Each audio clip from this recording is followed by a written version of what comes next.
Emma Raducanu has been handed a tricky tie in the opening round at Eastbourne. Emma Raducanu has been handed a nightmare draw at Eastbourne International less than 2 weeks before the start of Wimbledon. It's the last grass court event before players descend on SW19, but Raducanu's hopes of a lengthy run in Eastbourne have been dealt an early blow.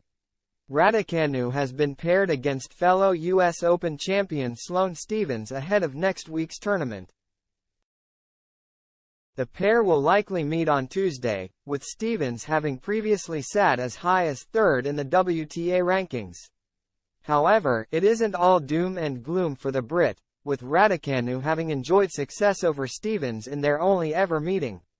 Triumphing over the American at the 2022 Australian Open, Raducanu will be looking to carry over her Melbourne success from 2 years ago when the duo go head-to-head next week. It won't get much easier for her if she does win though, with number 2 seed Jessica Pegula up next in round 2.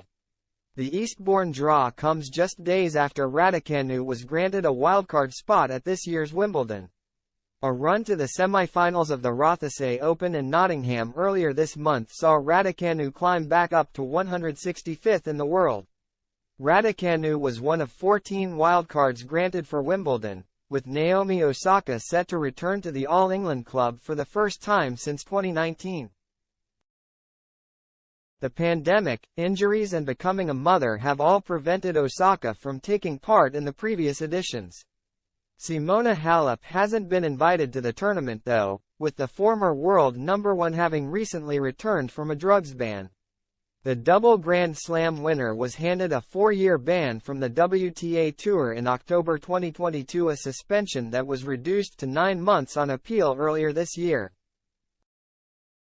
As for the ATP wildcards, Jack Draper's breakthrough month continued, with the new British number 1 granted a spot at the coveted event.